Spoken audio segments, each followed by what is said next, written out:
Sindh headline news जो सिंध के सलाम। वाणकी वसीमा मुदसर महदी जी रिपोर्ट मुताबिक़ सिंध सॼाॻी फॉरम पारां सिंध जे सेक्युलर qomparst मज़हबी अॻवाण साईं अज़ीज़ ॿोहयो जी सिंध में मुतहरक क़िरदार खे साराहींदे सुर्ख सलाम पेश करे ताज़ियती मेड़ाको क़ोठायो, जंहिंमें सियासी समाजी शख़्सियतन साफ़िन उस्तादन नौजवाननि ऐं ॻोठाणनि वॾे अंग में शिरकत कई। ताज़ियती मेड़ाके में शरीक अॻवाणनि साईं अज़ीज़ ॿोहयो जी शख़्सियत ते रोशनी विधी। इन्हनि चयो त साईं हमेशह मज़हबी इंता पसंदी वारी सोच खे बुंजो ॾिनो ऐं क़ुरानी दलीलनि सां जवाबु ॾेई मज़हबी कटड़पणे खे माठ कराई। साईं केतिरा ई किताब पढ़िया लिखिया जेके मज़हब जी ग़लति तशरीह कंदड़नि लाइ क़ुरानी दलीलनि सां वॾो जवाबु आहे। इन्हनि वधीक चयो त साईं अज़ीज़ ॿोहयो मौलाना अबुल कलाम आज़ाद ऐं मौलाना उबैदुल्ला सिंधी खां घणो मुतासिर हो, जिन जी पेशकदमी ते हलंदे कॾहिं बि समझोतो न कयईं। साईं अज़ीज़ ॿोहयो सादी ज़िंदगी गुज़ारे मिसाल क़ाइमु कयो। साईं अज़ीज़ ॿोहयो पंहिंजा लेक्चर प्रोग्राम यूट्यूब ते पिणु रखिया, जिते हज़ारे नौजवान ॾिसी साईं जा पुरस्कार थींदा हुआ। साईं हमेशह नौजवाननि खे किताबनि जा तोहफ़ा ॾेई पढ़ण तरफ़ माइल कंदो हो। अहिड़ी तरह साईं ॿोहयो साहिबु नौजवाननि में मक़बूलियत माणी ऐं नौजवान संदसि सां मिलण लाइ आता हूंदा हुआ। साईं अज़ीज़ ॿोहयो इस्लाम जी तशरीह अकुल जे बुनियादनि ते पेश करे माण्हुनि जे दिलनि में मुहबत जो सबक़ु ॾिनो ऐं हमेशह धरतीअ जी बका लाइ जिदोजहद करणु, क़ौमी हक़नि जी प्रचार करणु, सोशल ऐं सेक्युलर समाज अॾण लाइ हमेशह इल्मी अदबी तहक़ीक़ ते किताब बदल किताबनि जा मजमूआ पेश कया। मौलाना अज़ीज़ुल्lah ॿोहयो सिंध जी उहा शख़्सियत हो जंहिं हिकिड़े मज़हबी आलिम तौर बि सेक्युलरिज़म जी तबलीग कई ऐं वतन दोस्ती क़ौमी तहरीक उन सां गॾु रहियो ऐं कम्यूनिस्ट फ़िक्र खे बि हू जेको आहे सो पंहिंजो फ़िक्र सम्झंदो रहियो। ऐं अहिड़ी रीति समूरे पाकिस्तान में या हिन ख़िते में जेके आहिनि से अहिड़ा अनोखा किरदार तमामु घटि आहिनि ऐं असां वटि उमूमन जेको मज़हबी जेको फ़िक्र सां लाॻापियल जेके मज़हबी आलिम आहिनि उहे रियासत ऐं हुकुमरान तबक़नि जा एजेंट हूंदा आहिनि, पर हीउ जेको आहे हिकिड़ो हक़ीक़ी सचो पचो वतन दोस्त ऐं अवाम दोस्त मौलवी हुयो ऐं मौलाना हुयो, जंहिं इस्लाम जी जेको आहे सो हक़ीक़ी डेफिनेशन कई। आउं सम्झां थो इस्लाम जो जेको हक़ीक़ी पूरे पैगाम आहे उनखे आम करण जे लाइ जदोजहद कई ऐं हिते जेको हुयो सो रियासत ऐं आउं सम्झां थो त माना हुकुमरान तबक़नि जो जेको मज़हब आहे उहो अवाम दुश्मन आहे। उन में अवाम खे गुमराह करण जूं जेको आहे सो आहिनि सॼियूं जेके तरकीबूं, पर मौलाना ॿोहयो जो फ़िक्र जेको आहे उहो इंसान खे आज़ादु करणु, इंसान जे जेके बुनियादी जेके जदीद जेके ख़्याल आहिनि उन्हनि सां हमआहंग करणु ऐं ख़ुदि इस्लाम खे जेको जिद्दत में आणण जी जेको आहे सो हुनजी वॾी जदोजहद हुई, जंहिं ते हू पंहिंजी सॼी ज़िंदगी कारबंद रहियो, जदोजहद कंदो रहियो। हुन ते मौत जूं फ़तवाऊं लॻियूं, हुनखे जेको आहे सो काफ़र करार ॾिनो वियो, पर हिकिड़ो मुफ़लिस, हिकिड़ो फ़क़ीर, हिकिड़ो दरवेश, हिकिड़ो सचो इंसान तौरु हुन कॾहिं बि कंप्रोमाइज़ न कई। हुन पंहिंजी सॼी ज़िंदगी हिकिड़े आदर्शी इंसान तौरु गुज़ारी।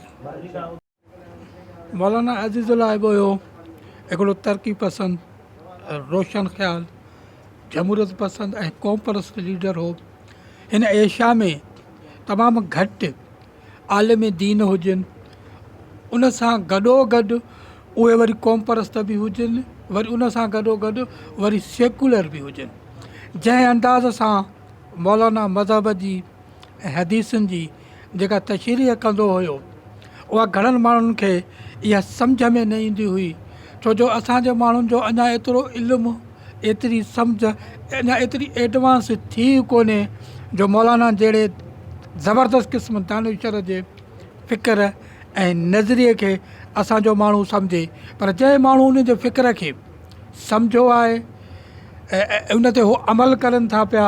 हाणे असां जेके बि सेक्युलर माण्हू आहियूं, जमहूरियत पसंदि आहियूं, क़ौमपरस्त आहियूं, उहे जेका हुन जूं जेके मज़हब जे बारे में जेके हुननि जा लेक्चर हुया, जेके तशरीहूं हुयूं, उहे अवाम ताईं पुॼाए ऐं हुनखे जीअं असां बहितर नमूने सां खराज तहसीन पेश करे सघूं। महिरबानी था। ऐं मज़हबी तौर ते हू इंतिहाई लिबरल हुयो। सभिनी मज़हबी अमलनि में पाण खे जिदत पसंदि सम्झंदो हुयो ऐं चवंदो हुयो त बा मज़हब जेको आहे उहो इंसान दोस्ती जे बुनियादनि ते मबनी आहे ऐं मज़हब जेकॾहिं वेड़, जंग, नफ़रत सेखारण जो जेकॾहिं दर्स ॾिए थो त उहो मज़हब न आहे।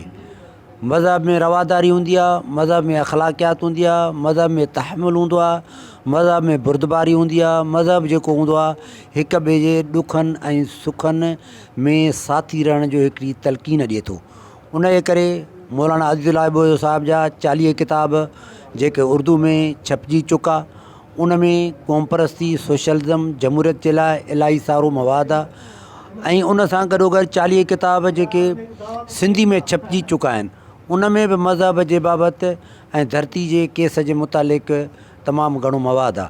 अॼु साईं अज़ीज़ुल्लाह ॿोहियो साहिब जो विछोड़े खां पोइ हे पहिरियों जेको तज़ियती रेफरेंस असांजे वाण की वसी में थियो आहे।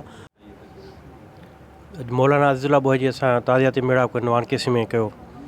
जॾहिं त मौलाना साहब असांखे जेका मज़हब जी तशरीह ॿुधाई, असां ईअं ॾिठो त अॻु में जेका मौलाना जी कचहरियुनि खां अॻु में त जेका अक्सर मुल्लनि जी जेका तशरीह हुई, उहा आम माण्हुनि खे अक़ीदे जी जेका ॻंढ पैदा पई कई दिमाग़ में ऐं बेज़ुबान पे कयो, उहा ॻंढ ख़तमु करे हुनखे सुवाल करणु ऐं हुनखे ज़ुबान ॾियणु सेखारी, जेको हर इशू ते, हर मामले ते ॻाल्हाए सघे।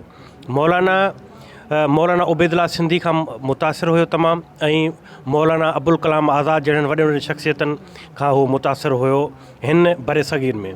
ऐं जेकॾहिं मौलाना आज़ाद ऐं मौलाना उबैदुल्लाह सिंधी खां पोइ जेकॾहिं का मज़हबी का हक़ीक़त पसंदी ते ॿधल के तशरीह कंदड़ मज़हब खे ऐं इनकलाब जी राह में जी ॻाल्हि कंदड़, अवामी आज़ादी ऐं जदोजहद जी ॻाल्हि कंदड़, जमहूरियत ऐं जेका ही तबक़ाती निज़ाम जे ख़ात्मे जी ॻाल्हि कंदड़ ऐं सेक्युलर समाज जी ॻाल्हि कंदड़ जेकर वॾे मां वॾी का शख़्सियत हुई, उहा मौलाना आज़ाद ऐं मौलाना उबैदुल्लाह सिंधी खां पोइ मौलाना अज़ीज़ुल्लाह ॿोहियो हुयो, जंहिंजो अॼु जेको तक़रीबन आउं सम्झां थो 80 साल उमिरि हुनजी हूंदी, पर हुन जा फॉलोअर ऐं हुन जा ॿुधंदड़ ऐं हुन जे लेक्चरनि ऐं हुन जे किताबनि खे पढ़ंदड़ जेके उहे तक़रीबन सभु जेके हुआ उहे नौजवान ऐं 30 सालनि जी ॼमार खां बि घटि उमिरि रखंदड़ छोकिरियूं, औरतूं, तोड़े छोकिरा ऐं मर्द जेके हुनखे पढ़ंदा हुआ।